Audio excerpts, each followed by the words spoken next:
నమస్తే అండి అందరికీ. Welcome to Shailu kitchen. ఇది నా మొదటి వీడియో. నన్ను సపోర్ట్ చేయాలని కోరుకుంటున్నాను. నేను ఈరోజు పిల్లలకు ఇష్టం లేని ఉప్మాని ఇష్టంగా తినేలా ఎలా చేయాలో ఈ వీడియో ద్వారా చెప్తాను.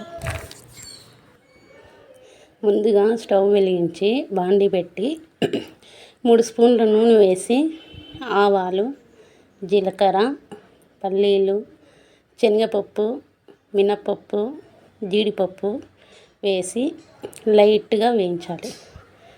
ఆ తర్వాత పచ్చిమిరపకాయలు, ఉల్లిపాయలు, క్యారెట్, ఆలుగడ్డ వేసి 2 స్పూన్లు ఉప్పు కూడా వేసి వేయించుకోవాలి.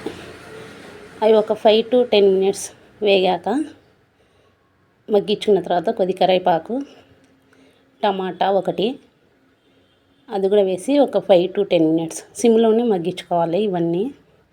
ఆ తర్వాత ఒక గ్లాస్ రవ్వకి 2 గ్లాసులు వాటర్ పోసుకోవాలి. నేను 1.5 గ్లాస్ రవ్వ వేసిన.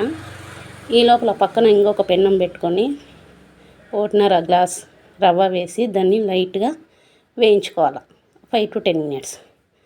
వేగిన తర్వాత ఆల్రెడీ మనం మరిగించుకున్న ఉప్మా వాటర్లో ఇది వేసి మీడియం సైజు ఒక 5 మినిట్స్ పెట్టేయాలి.